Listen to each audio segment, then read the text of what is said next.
Elias, o profeta do fogo. Seu nome significa "O Senhor é meu Deus". A mensagem de sua vida combinava com seu nome. Não apenas vemos evidências desse homem em partes do Antigo Testamento, mas também encontramos menções a ele espalhadas no Novo Testamento. O nome dele é Elias. O que ele conseguiu como pessoa? Como ele era? Como a fé dele se entrelaçou com a vida cotidiana e como ele nos afeta? Vamos dar uma olhada em 15 atributos de Elias e ver como esse homem de fé nos encoraja em nossa própria fé hoje. Então, no vídeo de hoje, falaremos sobre os 15 atributos de Elias, o profeta do fogo. Meu nome é Lucas Daro e sejam bem-vindos ao Testemunhando Jesus Cristo, onde aumentou o legado. Elias era um profeta. Ele andou, conversou e incentivou outras pessoas a acreditar que verdadeiramente o Senhor era Deus, exatamente como seu nome pretendia.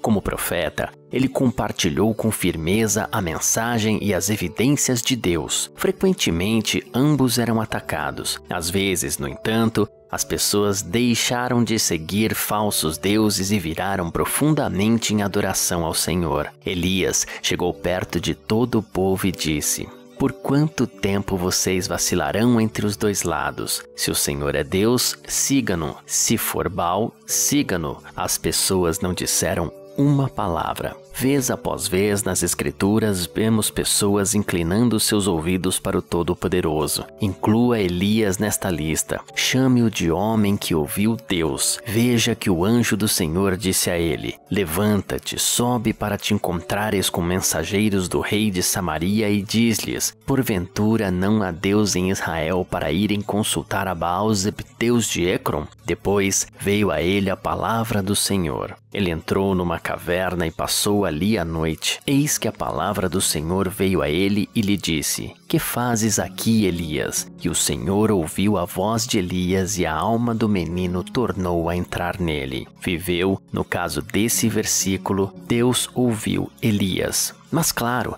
porque Elias antes ouviu a voz de Deus. Elias era um homem que andava em obediência. Várias vezes Deus instruiu Elias a falar verdades duras, confiar na provisão de Deus quando as circunstâncias pareciam não ter mais jeito ou permanecer firmes na fé nas promessas de Deus. Por várias vezes, Elias deu o exemplo de obediência leal a Deus, nosso Pai. Então, ele foi e fez conforme a palavra do Senhor, pois ele foi morar junto ao ribeiro de Querite, que está diante do Jordão. Então, ele se levantou e foi para lá. Elias foi um homem que experimentou a provisão de Deus. Elias bebeu das promessas de Deus e encontrou suas necessidades atendidas pela mão do Todo-Poderoso. Aqui estão 3 exemplos. Corvos o alimentaram, como você pode ver em 1 Reis 17, versos 1 a 6. Um punhado de farinha e algumas gotas de óleo se multiplicaram para um sustento milagroso, como você pode ver em 1 Reis 17, versos 7 a 24. Elias correu com energia muito além da capacidade humana, como você pode ver em 1 Reis 18, versos 41 a 46. A provisão de Deus mostrou poder e beleza na vida de Elias. Veja: "Hás de beber do ribeiro, e eu tenho ordenado aos corvos que ali te sustentem." E os corvos lhe traziam pão e carne pela manhã, como também pão e carne à noite, e ele bebia do ribeiro. Vemos Elias em comunhão com Deus muitas vezes por todo o Antigo Testamento. Ele dá um exemplo para nós em nossa própria caminhada de fé. Ele se destaca como uma voz incentivando a todos a fazer orações e a serem, tanto homens quanto mulheres, guerreiros de Deus em oração. Elias era um homem de uma natureza como a nossa e orou sinceramente para que não chovesse. Veja, Elias era um homem sujeito às mesmas paixões que nós e orando pediu que não chovesse. E por 3 anos e 6 meses não choveu sobre a terra. Vemos milagres espalhados pelo ministério de Elias. Ele permaneceu como um homem que confiava em Deus, que previa que Deus cumprisse sua promessa. No processo, também vemos milagres. Elias mandou que trouxessem 2 novilhos e lançou um desafio. Os 450 profetas de Baal que estavam presentes deveriam matar um dos novilhos, montar um altar e depois clamar para que Baal acendesse em fogo para consumir o novilho. Elias faria a mesma coisa com outro novilho, mas clamaria ao Senhor Deus de Israel para mandar fogo. Ele disse: o Deus que responder com fogo, esse é o Deus verdadeiro. Os profetas de Baal mataram o novilho e o colocaram em cima do altar. Clamaram a Baal em voz alta para que mandasse o fogo. Dançaram em volta do altar e se automutilaram ao meio-dia. Elias começou a zombar deles. Gritem mais alto. Quem sabe ele está dormindo ou ocupado, de repente ele está viajando. Então, eles passaram a gritar mais alto e entraram em transe, mas nenhuma resposta foi ouvida. Ele montou o seu altar com 12 pedras, cravou uma vala ao redor, colocou o novilho em cima e pediu para que o altar fosse molhado com 4 jarras de água. Mandou que molhasse o altar 3 vezes e a água já escorria, enchendo a valeta. Mas mesmo assim, não foi páreo para o fogo de Deus que desceu do céu, provando assim ser o único Deus verdadeiro. Isso foi um grande milagre que aconteceu à vista de todos naquela época. Então caiu fogo do Senhor e consumiu o holocausto, a lenha, as pedras, o pó e ainda lambeu a água que estava na vala. A mensagem que ele defendia era clara e aparentemente fácil, mas nem todo mundo queria ouvir seu conteúdo. Jezabel estava na frente dessa fila. Ela procurou e matou os profetas de Deus. Enquanto isso, seu marido, o rei Acabe, permitiu tudo isso e continuou adorando Baal. Uma mensagem indesejada, no entanto, não impediu Elias. Ele defendeu bravamente o Deus Todo-Poderoso e as mensagens que o Senhor lhe deu, mesmo quando essas mensagens ofereciam desafios, correção ou más notícias para quem as recebia. Veja, e disse-lhe: eu sou, vai e dize a teu senhor, eis que Elias está aqui. Jezabel convenceu seu marido, o rei Acabe, a adorar Baal ao invés de adorar a Deus. Acabe fez o mal aos olhos do Senhor, abandonando os seus mandamentos. Esse rei fez Israel virar um verdadeiro ponto de idolatria, fazendo muitos confundirem Baal como um verdadeiro Deus. Deus enviou Elias para oferecer palavras duras, levar responsabilidade e advertência onde ambos se mostrassem devidos e defender a crença no Todo-Poderoso. Elias deu um basta enquanto confrontava Acabe. Não é à toa que Acabe chamava Elias de o perturbador de Israel. Em seguida, Elias desafia os seguidores de Baal com água, oferta e fogo, como citei no tópico anterior. Elias era um homem que acreditava em Deus mesmo quando as situações pioravam. Muitas vezes, Elias se viu no meio de uma situação aparentemente sem saída, mas ele manteve a crença. Quando a chuva prometida permaneceu ausente, Elias acreditou, enviando seu servo para verificar o horizonte 7 vezes. Assim como Deus prometeu, choveu. As promessas de Deus permanecem verdadeiras para nós hoje. Ele disse ao seu servo: suba agora e olhe para o mar. Ele subiu e olhou e disse: não há nada. Ele disse: vá de novo 7 vezes. Às vezes, é fácil ter a percepção de que pessoas como Davi, Moisés e Paulo parecem super-humanas, mas eles lutaram com emoções humanas assim como nós, todas evidenciadas na Bíblia. Elias também lutou, sua vida soou autêntica.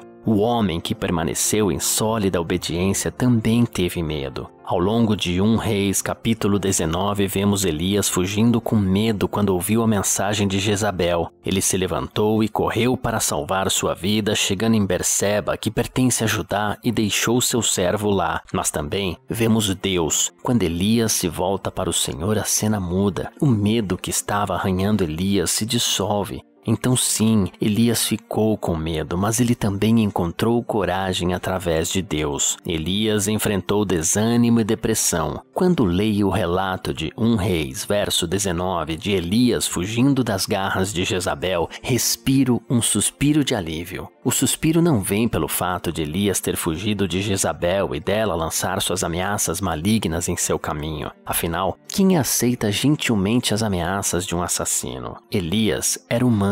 O suspiro surge de uma constatação de que Elias era uma pessoa real diante de emoções humanas autênticas, assim como eu e vocês que estão assistindo esse vídeo. Ele chegou a um ponto em sua depressão que pediu para morrer e disse: basta agora, ó Senhor, tira minha vida, porque não sou melhor que meus pais. O desânimo que Elias passou é o que chamamos hoje de depressão. Mas nosso homem de fé encontrou a direção, provisão e correção de Deus. Ele encontrou forças para reprimir e superar essa depressão. Elias foi tentado por uma pequena visão. Quão fácil é ver a vida através das lentes da visão humana. Muitas vezes, vemos as situações como elas parecem, não como podem ser, ou simplesmente fazemos suposições com base nas circunstâncias. Elias não se mostrou diferente. Mas convenhamos, se Elias, que era Elias, se enganou, imagina nós hoje com tantas falsas profecias ao nosso redor.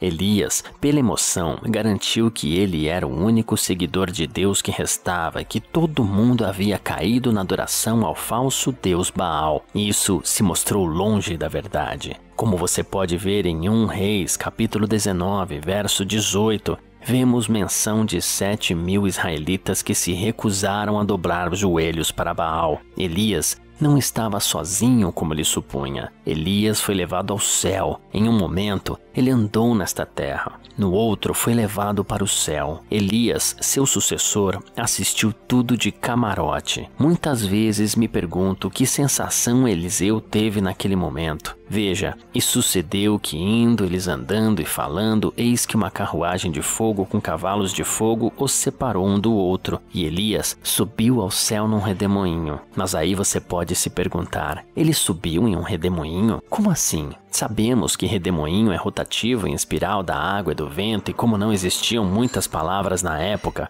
creio que traduziram como redemoinho justamente por falta de palavras. Mas na minha opinião, nesse momento, abriu-se uma espécie de portal celestial, e essa carruagem de fogo com cavalos de fogo levou Elias por esse portal até o céu. Acredito que pode ter sido um portal, porque na Bíblia está escrito 19 vezes a palavra portais, e em certos textos ela deixa bem claro a existência de portais do lado espiritual. Veja um exemplo: levantai, ó portas, os vossos frontões, abram-se, ó antigos portais, para que entre o Rei da Glória. Quando Elias partiu da terra, um legado permaneceu. Eliseu, o profeta mencionado anteriormente, se apegou a Elias e recebeu uma porção dupla por estar presente quando Elias partiu. Eliseu passou a defender a mensagem de seguir a Deus, o Deus Todo-Poderoso, e nenhum outro. O legado de Elias continuou quando os filhos dos profetas que estavam em Jericó ao vê-lo disseram: